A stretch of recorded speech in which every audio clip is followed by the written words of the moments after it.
Os Evangelhos. Os escritos que relatam a vida, obra e mensagem de Jesus. A pedra fundamental da religião com mais adeptos ao redor do mundo. Um legado recolhido e difundido por 4 dos 12 apóstolos. Ele padeceu, foi sepultado e ressuscitou ao 3º dia, segundo as Escrituras. O que os evangelhos narram não coincide sempre. Se existiram outros evangelhos, que mistérios os manteve ocultos? Quem os escreveu e por que não formaram parte da Bíblia? A maioria dos textos gnósticos foram queimados ou enterrados. A religião foi imposta de cima para baixo, sobre todos. Por que esses evangelhos permaneceram ocultos? Uma palavra típica dos manuscritos do Mar Morto é hebraica hazes, que significa segredo. Eles poderiam prejudicar ou mudar a história da religião se fossem revelados? Eles foram encontrados no século XX. E se as coisas não são como vocês estão vendo, abra os olhos. Lá estava.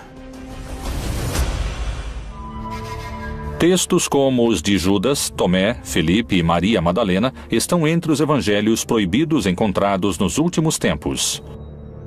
Que mistério continha o evangelho de Maria Madalena, oculto durante quase toda a existência do cristianismo? A única que Jesus reconhecia como seu par, sua igual, como mestre espiritual, era uma mulher chamada Maria Madalena. Que princípios básicos do cristianismo o evangelho de Tomé questiona fortemente? As mulheres não podem entrar, nem receber, nem entender o reino de Deus até que se tornem homens. Que segredo revela o evangelho escrito por Judas Iscariotes? Aqui eles retratam Judas como um grande traidor. Jesus pediu a Judas que o entregasse. A história de um segredo de quase 2 milênios. Seria o maior escândalo de censura de toda a história? Como e quanto as crenças judaico-cristãs teriam se modificado se esses textos tivessem formado parte da Bíblia? Os Evangelhos Proibidos.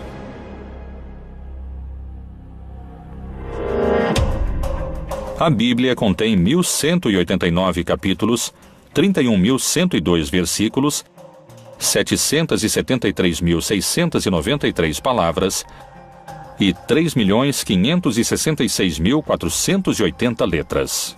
Não admite nenhuma a mais e nenhuma a menos. Evangelho significa boa notícia, um anúncio que tem um conteúdo positivo. Isso significa evangelho. A palavra cânone em grego significa regra, ou seja, é um texto que reconhecemos como regrado. E a igreja identifica nele uma determinada realidade. É uma regra, é uma legislação, é um reconhecimento da validade desses textos.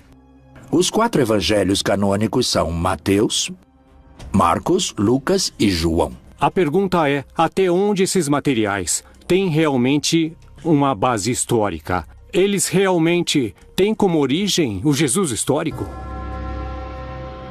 Quais foram os textos excluídos do livro sagrado? Bom, é o seguinte, nós temos o Evangelho de Felipe, temos o Evangelho de Judas, temos materiais referentes a Maria Madalena.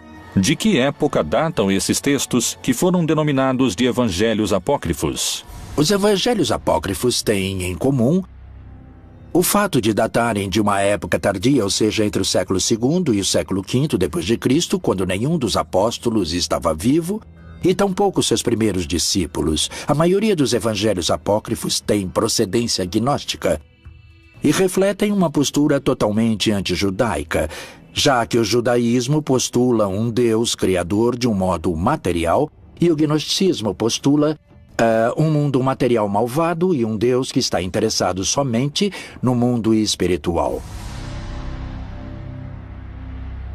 Algo que é comum a todos os apócrifos é um Jesus que é como um holograma. É uma projeção aparente, mas nunca é realmente humano. O gnosticismo cristão lembra de alguma maneira o descobrimento dos manuscritos. E nesse caso, reflete o que chamamos de uma literatura que se originou no gnosticismo cristão, que nesses anos já era considerado pelos poderosos a corrente central do cristianismo uma heresia. E por isso, nesse caso, os livros que haviam desfrutado de prestígio nesses círculos foram escondidos e não destruídos. E com isso podemos recuperar não somente uma literatura perdida, como uma literatura que tinha, em alguns casos, também raízes judaicas. Por isso que os evangelhos apócrifos, em primeiro lugar, não são evangelhos, porque não se identificam com os evangelhos do século I quanto a dar uma boa notícia de que o Messias havia chegado, morrido e ressuscitado, e sim, de modo geral, são de um caráter docetista, uma palavra que deriva do grego docere, que significa aparência. Para os gnósticos cristãos dos evangelhos apócrifos, Jesus aparecia como humano, mas não era verdadeiramente humano, porque sendo um espírito muito elevado, não podia realmente ter se rebaixado e se convertido em matéria. Uma vez que o cristianismo se tornou a religião oficial do império e que os bispos cristãos declararam heréticos certos textos e penalizaram sua posse, iniciou-se o processo de perseguição muito intenso contra todos os evangelistas gnósticos, contra todos os gnósticos valentinianos, e a posse de textos evangélicos foi considerada um delito grave. Os evangelhos teriam sido silenciados por uma luta de poder no seio do cristianismo?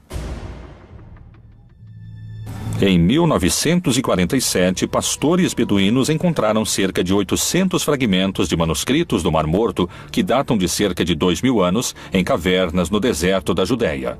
Que segredos misteriosos revelam os textos encontrados? Os textos do Mar Morto são manuscritos judaicos antigos, achados entre 1946, 47 e 1956. E são documentos, em sua maioria, escritos em couro de animais e uma minoria, 20%, em papiro. A maioria escritos em hebraico e também uma minoria em aramaico e em grego. Nos primeiros séculos do cristianismo desenvolveu-se um silencioso combate. Os gnósticos, que desejavam uma relação direta com Deus e que tinham seus próprios evangelhos, enfrentaram-se com uma crescente hierarquia de cristãos ortodoxos, que só aceitavam 4 evangelhos. Os gnósticos foram vencidos, mas a descoberta de seus evangelhos poderia lhes devolver a palavra. Uma das versões mais revolucionárias parece ter sido a de Tomás.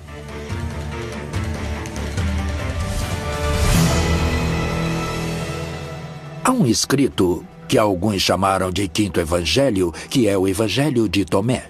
Na verdade, nós o conhecemos pela tradução em copta, que foi achada na região do Egito, onde, por certo, muitos dos gnósticos cristãos foram viver.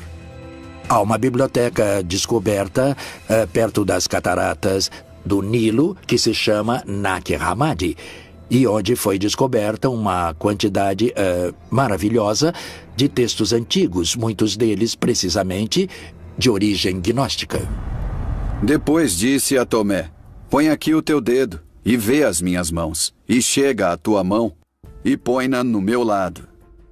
E não sejas incrédulo, mas crente. Disse-lhe Jesus: porque me viste, Tomé, creste. Bem-aventurados os que não viram e creram. Tomé duvidou da ressurreição, tanto nos textos apócrifos como nos textos canônicos. É muito peculiar, porque o Evangelho de Tomé não fala de quem era Jesus, nem que nasceu de uma virgem, não menciona Maria, nem seu pai, nem seus irmãos, nem a vida de Jesus, nem como morreu. Só fala dos dizeres de Jesus. É uma coleção de 117 dizeres de Jesus. Grande parte dos dizeres de Jesus não aparecem em nenhuma outra parte do Novo Testamento. E fala de um Jesus muito místico, muito espiritual, e que o reino dos céus está dentro de cada pessoa. E que se você desenvolver o reino dos céus através do amor, do altruísmo, não julgar, perdoar, etc., o reino dos céus cresce dentro de você. O reino está dentro de vós, e também está em vosso exterior. Quando conseguirdes conhecer a vós mesmos, então sereis conhecidos e compreendereis que sois filhos do Pai vivo. Há quem diga que se os textos tivessem ficado dentro da Bíblia, seria um contra-argumento do cristianismo institucionalizado. Por exemplo, um texto de Lucas, em que Jesus diz: o reino dos céus está. Em grego escreveram messos, vocês. Messos pode ser traduzido como dentro ou entre. E Tomé vai dizer que Jesus disse dentro de vocês. O reino dos céus está dentro de cada um. Qual seria a mudança fundamental que poderia provocar a tradução segundo o texto de Tomé? Não haveria igreja. A igreja em si significa grupo, significa pessoas convocadas, congregadas. Por que pode ser igualmente traduzido como Tomás traduz? O reino dos céus está dentro de cada um. Para o gnosticismo, a experiência religiosa é uma experiência imediata que não requer mediação do sacerdote ou do bispo. Nós temos mediações para aprender. Temos mediações para nos relacionar com os demais, temos mediações na linguagem, temos mediações no modo de nos comportar com os outros. E prescindir de mediações é uma pretensão que realmente não corresponde à prática e à experiência humana natural. Nesse sentido, uma mediação social e uma mediação institucional são imprescindíveis, não só no âmbito da fé, como praticamente em qualquer âmbito da vida cultural. Isso representava um desafio e também uma ameaça política muito séria para os bispos cristãos, pois o seu papel como mediadores entre o homem e o céu, ou entre o homem e Deus, era colocado sob suspeita. A salvação através do conhecimento interior é um dos princípios gnósticos. Jesus disse: aquele que busca, continue buscando até encontrar. Quando encontrar, ele se perturbará. Ao se perturbar, ficará maravilhado e reinará sobre o todo.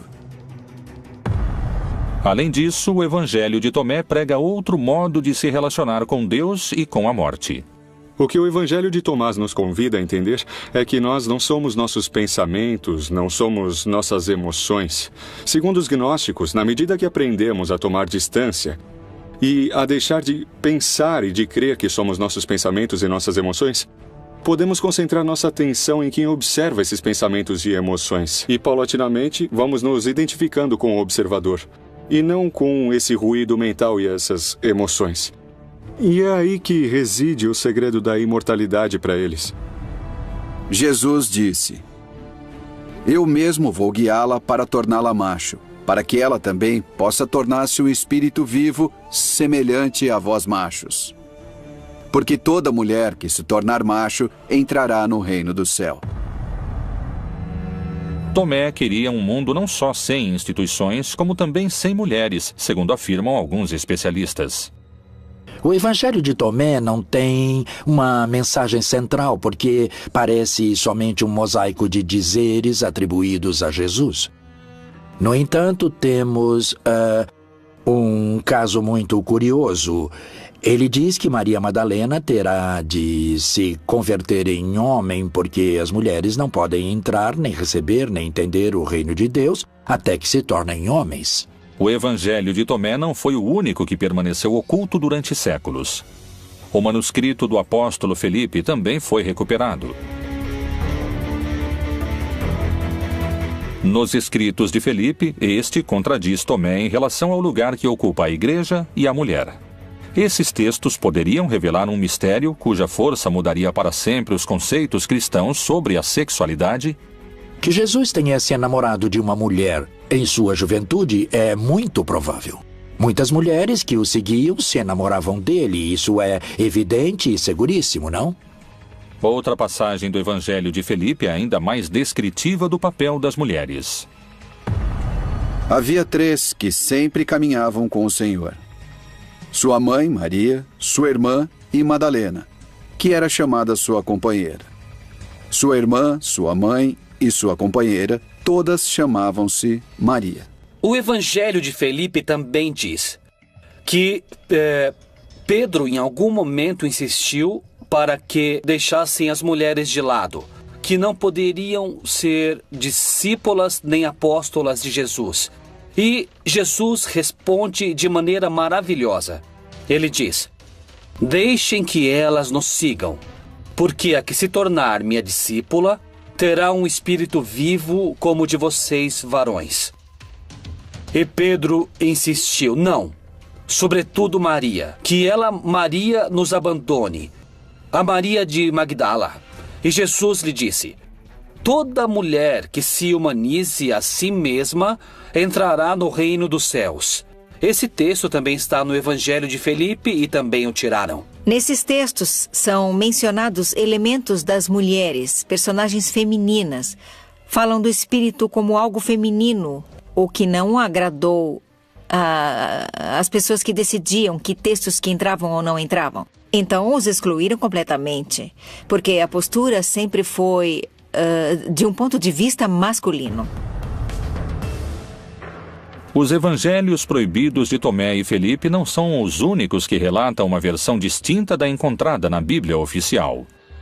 Que versão surpreendente se encontra nas páginas dos textos de Judas Iscariotes que poderia mudar para sempre a imagem que o cristianismo teceu sobre ele?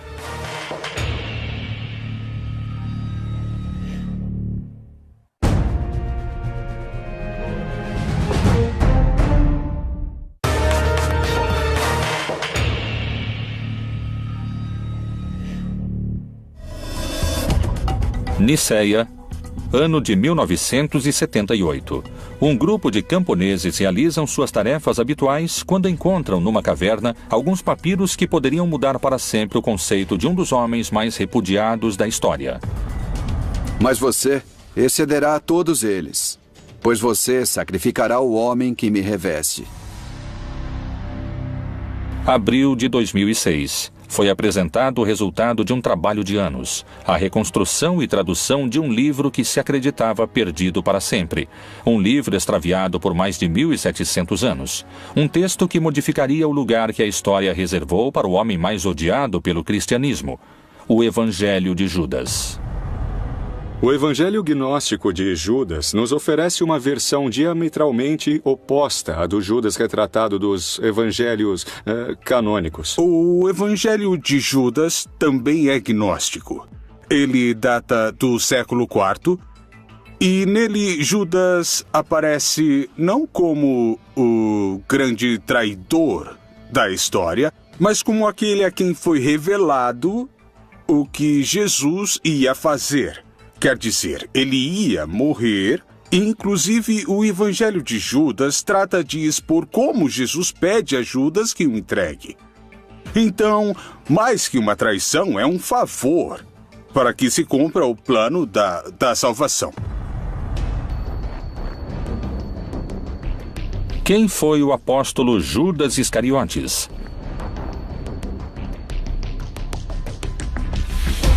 Segundo os evangelhos canônicos, foi o traidor que revelou o lugar onde poderiam capturar seu mestre, tal como havia anunciado o próprio Jesus durante a última ceia. E comendo com eles, disse, em verdade vos digo que um de vós me há de trair. Judas Iscariotes tinha combinado com as autoridades que o entregaria. Jesus havia celebrado a última ceia, havia ceado com seus discípulos, uma celebração em contexto pascal. Havia ido a um horto e lá foi aprisionado. Essa é a versão oficial dos fatos, segundo os livros que compõem a Bíblia. Mas o que diz o Evangelho de Judas? Que interpretação oferecem os especialistas sobre esses textos que permaneceram ocultos por 2000 anos? No caso do Evangelho de Judas, este ajudou Jesus a cumprir seu objetivo, que é, no caso do gnosticismo, livrar-se da sua corporalidade. Judas, que é o grande traidor, que vende Jesus por 30 moedas, no caso desse evangelho, aparece realmente como um herói. O Jesus retratado no Evangelho Gnóstico de Judas é um Jesus burlão.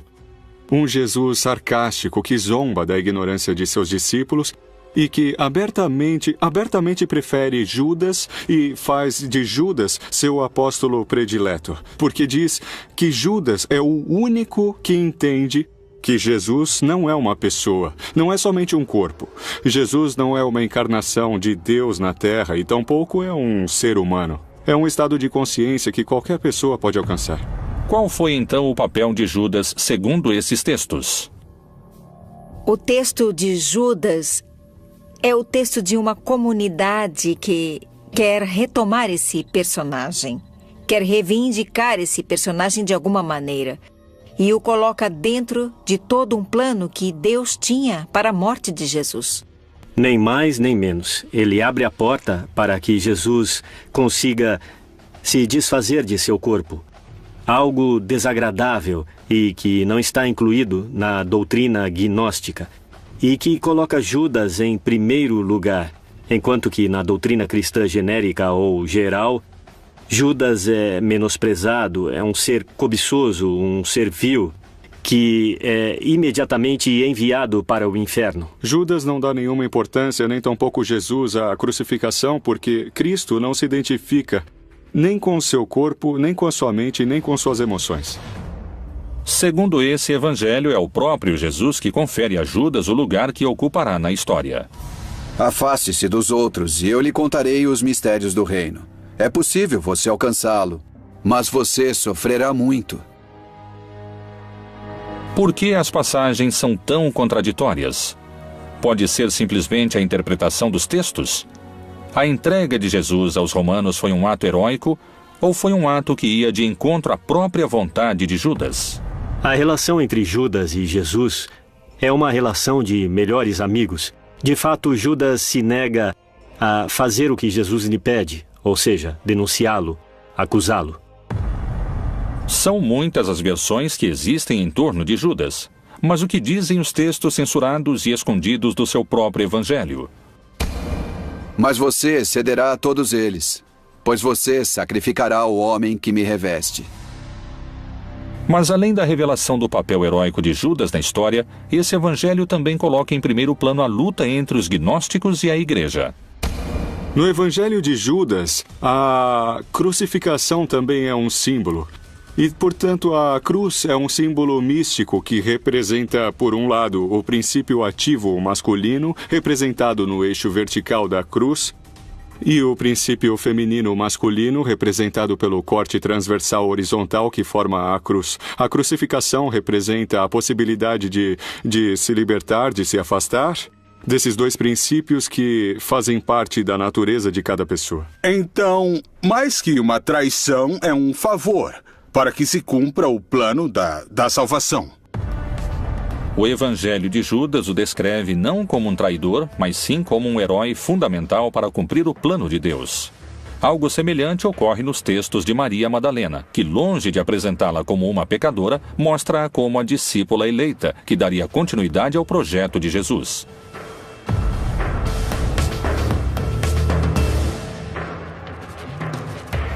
Esse evangelho foi encontrado somente em 1896.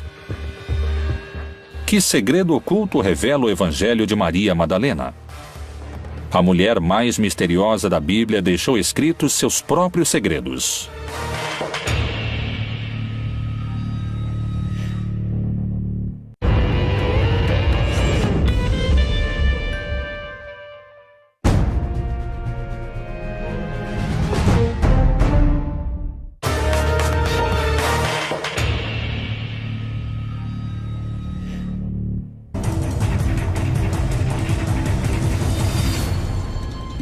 Os evangelhos gnósticos apresentam diferenças fundamentais em relação aos chamados canônicos, como os de Tomé, Felipe e Judas.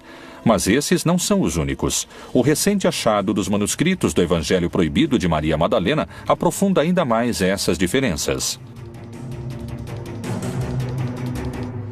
A história de Maria Madalena está cheia de mistério e controvérsias. Sua história e seu papel ao lado de Jesus é motivo de debate.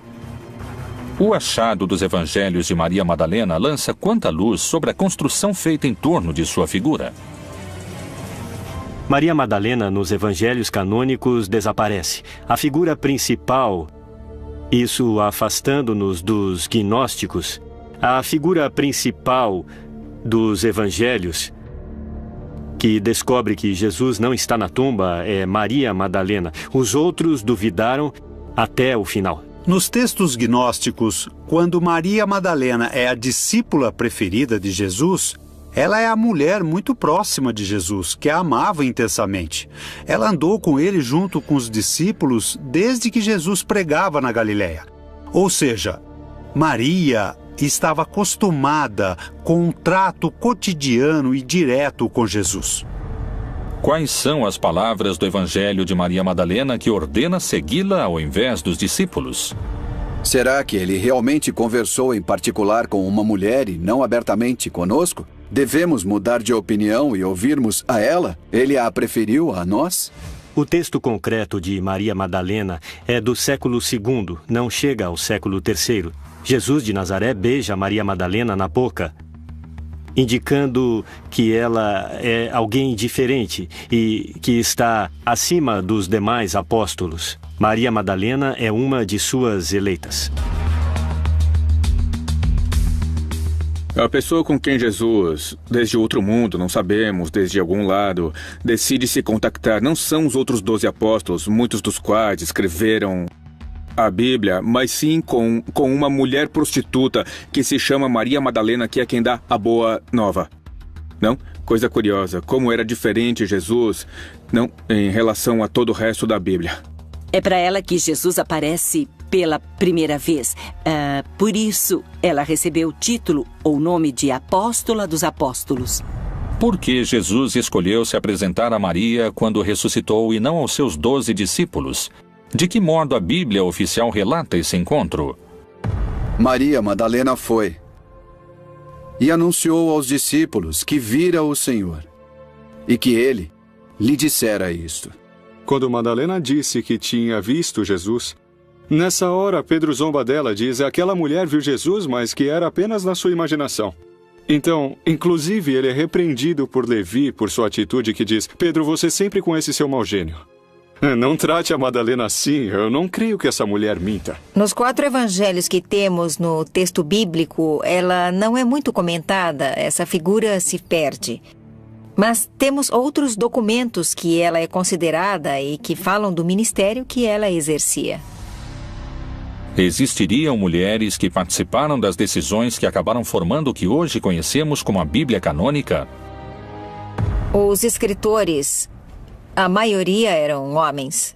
E as decisões de como fechar o cânone bíblico e de como ir fechando os evangelhos também foram tomadas por homens. Qual era o papel de Maria Madalena? Que relação a unia com Jesus? A resposta está em seu evangelho.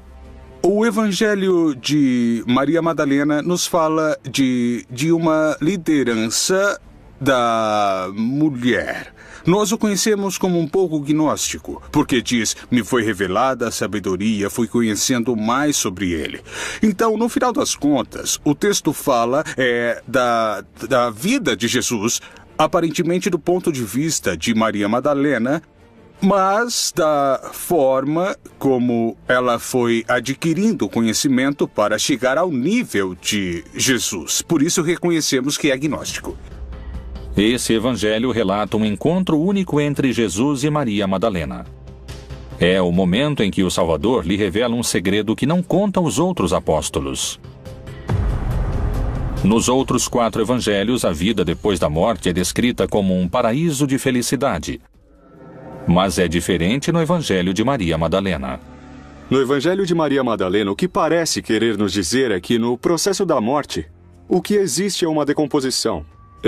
O que existe é uma dispersão das nossas emoções, de nossos pensamentos, uma ruptura de identidade. Esses são os demônios que Maria Madalena enfrenta. Mas, por outro lado, o que perdura é a atenção, a consciência, que é o contrário do pensamento.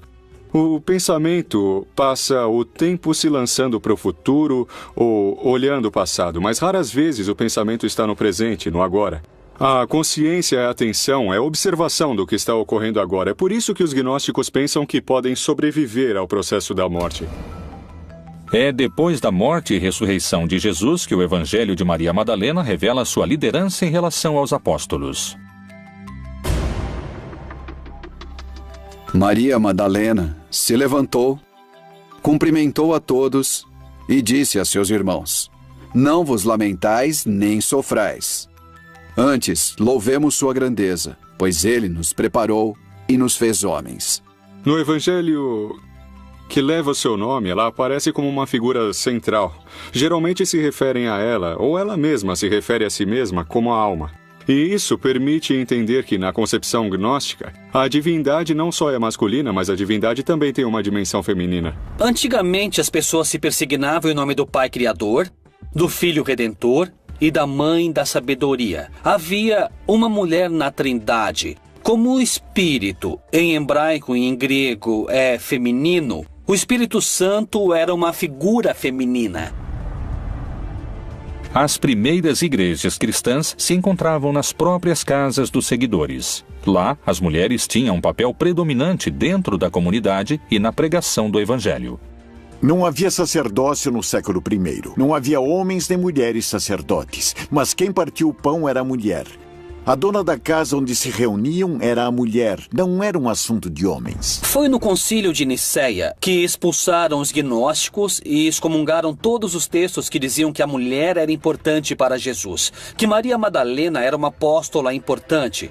E sobretudo no concílio de Constantinopla, no ano 380, excomungaram quem acreditava que havia uma feminilidade em Deus. Jesus trata de maneira semelhante os homens e as mulheres e os convoca para seu grupo. O grupo de Jesus é uma nova maneira de estar na Terra. As mulheres comem diante dos homens quando nessa cultura não podem. Só diante de seus maridos elas podem se descobrir para comer. Bom, se a Igreja Católica Romana tivesse aceitado mulheres sacerdotes, teria se aproximado mais das pessoas. Jesus caminhou com mulheres e homens. A Igreja não aceita isso. Considera apenas o homem. Não quer ver o que Jesus deixou. Os textos são simbólicos, quer dizer, a única que Jesus reconhecia como seu par, seu igual, como mestre espiritual, era uma mulher chamada Maria Madalena. Cada evangelho proibido tem sua postura. Segundo muitos afirmam, os textos de Maria Madalena encontrados poderiam ter mudado a história do catolicismo, se tivessem sido incluídos nos chamados textos canônicos. Chegou a nós um texto escrito por uma mulher. Não sabemos que mulher e se sabia escrever. Numa análise filológica, é um olhar de mulher. Chama-se o Evangelho de Maria Madalena. Não foi escrito por Maria Madalena, é claro, ela não sabia escrever. Mas há aí uma mulher. Então, obviamente, hoje seria outra visão do assunto se as mulheres tivessem sabido escrever e tivessem transmitido sua mensagem como discípulas de Jesus. Os evangelhos proibidos apresentam o lado oculto de Jesus e Maria Madalena como uma líder dos apóstolos. Os evangelhos de Judas, Maria Madalena, Felipe e Tomé compartilham uma raiz gnóstica. Um caso diferente é o de um evangelho descoberto por arqueólogos franceses em 1886, nos braços de um bispo enterrado muitos séculos antes. Que notícias reveladoras sobre Cristo trazem os manuscritos encontrados de Pedro? Que dizem esses textos ocultos durante tantos anos e que agora vieram à luz? Os Evangelhos de Pedro, os escritos proibidos do primeiro Papa.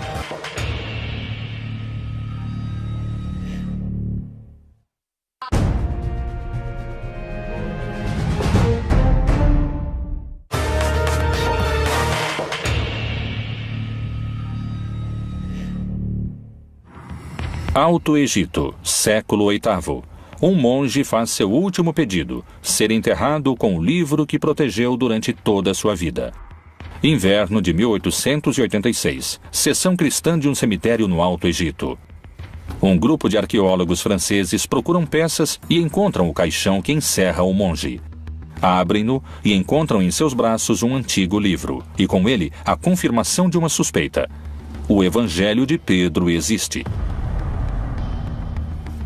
Durante mais de 1500 anos, a cristandade havia conhecido Cristo através das palavras de Mateus, Marcos, Lucas e João. Agora emergia outra verdade. É um evangelho que tem muitas diferenças com o que dizem de Pedro nos 4 evangelhos canônicos e especialmente em relação ao episódio da ressurreição. O que diferencia o evangelho de Pedro dos evangelhos oficiais? O relato da ressurreição de Jesus está reconstruída, está ampliada, está aumentada, tem mais fantasia. E Pedro tem um papel maior, envolve muito mais os grupos judius, como que se arrependendo de não haver aceitado Jesus em seu momento? No Evangelho de Pedro, diferentemente do resto dos evangelhos, ele narra e descreve detalhadamente o episódio da ressurreição. Creio em um só Deus, Pai Todo-Poderoso, Criador do céu e da terra, e de tudo que é visível e invisível. E por causa disso foi crucificado nos tempos de Pôncio Pilatos, padeceu e foi sepultado e ressuscitou ao terceiro dia, segundo as Escrituras. Outra das enormes diferenças que existem entre o Evangelho de Pedro e o restante que os evangelhos nos contam sobre Pedro é que, efetivamente, o Evangelho de Pedro diz que o responsável pela execução de Jesus realmente não foi Pilatos, e sim Herodes. Além disso, Pedro relata o momento da ressurreição em que o centurião e seus companheiros de guarda se apressaram a visitar Pilatos à noite, abandonando o sepulcro para lhe contar sobre a ressurreição. Depois, todos se aproximaram, pedindo e suplicando que ordenasse ao centurião e aos soldados não contar a ninguém o que tinham visto. Para nós, diziam, é melhor sermos culpados de gravíssimo pecado diante de Deus do que cairmos nas mãos do povo judeu e sermos lapidados. Pilatos, então, ordenou ao centurião e aos soldados que nada dissessem. Se não tivessem realmente mantido silêncio quanto à ressurreição de Jesus, suponho que tivesse acontecido o mesmo. Mas o que é muito importante ver é por que os evangelhos canônicos enfatizam tanto que a ressurreição foi uma ressurreição carnal. Por que importa tanto ao cristianismo canônico enfatizar a carnalidade da ressurreição, enquanto que para o gnosticismo a ressurreição de Jesus é algo que se apercebe e se percebe de maneira interna, de maneira espiritual. Essa é a grande diferença que existe entre o Evangelho de Pedro e os evangelhos oficiais. Quem realmente presenciou a ressurreição de Jesus? O resto do texto é muito semelhante aos relatos dos 4 apóstolos incluídos na Bíblia. Tal semelhança desperta algumas suspeitas. Quando foram escritos uns e outros? Quem narrou antes o milagre da ressurreição? Realmente não sabemos quem escreveu os evangelhos no Novo Testamento, nem sabemos quem escreveu esses outros evangelhos. Mas provavelmente foram escritos a partir de coisas que foram transmitidas oralmente. Podem ter sido escritos no final do século I, como o Evangelho de João no Novo Testamento, ou durante o século II.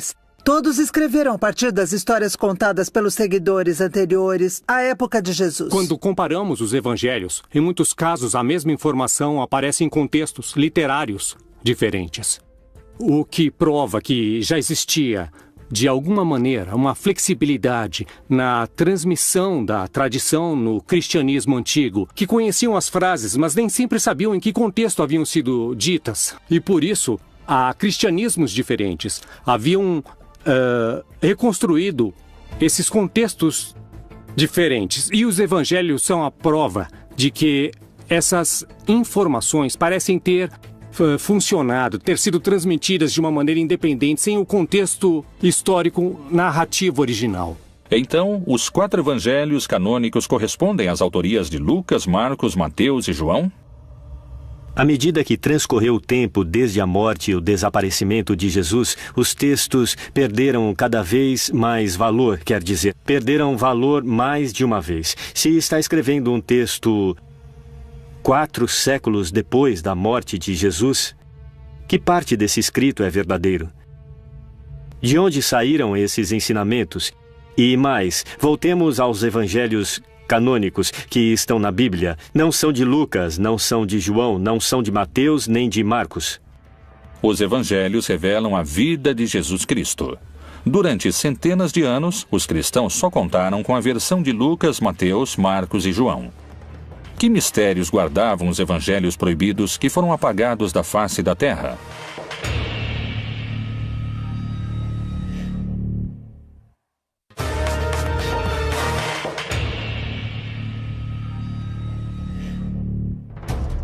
Quais foram os motivos para que alguns evangelhos fossem incluídos na Bíblia e outros fossem silenciados? As hierarquias eclesiásticas teriam sobrevivido se sua mensagem tivesse sido propagada? Quem foram e o que diziam os profetas que foram calados durante séculos? No ano de 312, Constantino, um imperador criado no paganismo romano, um homem que acreditava em muitos deuses, teve uma revelação antes de uma batalha. Constantino teve um sonho em que uma voz lhe disse que se, durante aquela batalha, portasse uma cruz, um crucifixo, seria vencedor. E diz a lenda que foi assim. Na batalha da Ponte Milvia, derrotou Maxêncio, conseguiu unificar um império que estava dividido numa tetrarquia e depois se fez batizar e se converteu no primeiro imperador romano cristão. Isso foi muito significativo e muito relevante para o processo de consolidação política do cristianismo. A partir do triunfo de Constantino, a religião católica mudaria para sempre com o Concílio de Nicéia. Esse concílio ordenou o imperador Constantino para tornar o cristianismo uma religião imperial. E porque havia vários cristianismos. Havia o cristianismo monofisista, havia o cristianismo que chamaríamos depois de católico, havia os cristãos gnósticos, havia muitos cristianismos. Para unificá-los, Constantino ordenou que os bispos de todos esses cristianismos se reunissem no ano de 325 na cidade de Nicéia, para escolher quais narrações e relatos da vida e da obra de Jesus eram reais e seriam revelados e quais não. Evidentemente, houve um interesse político de Constantino de unir em um mesmo texto, um texto grande, os escritos mais representativos das comunidades cristãs de maior valor em número ou prestígio do Mediterrâneo. Os evangelhos que aparecem na Bíblia apresentam graves erros históricos e geográficos que uma leitura precisa começa a revelar.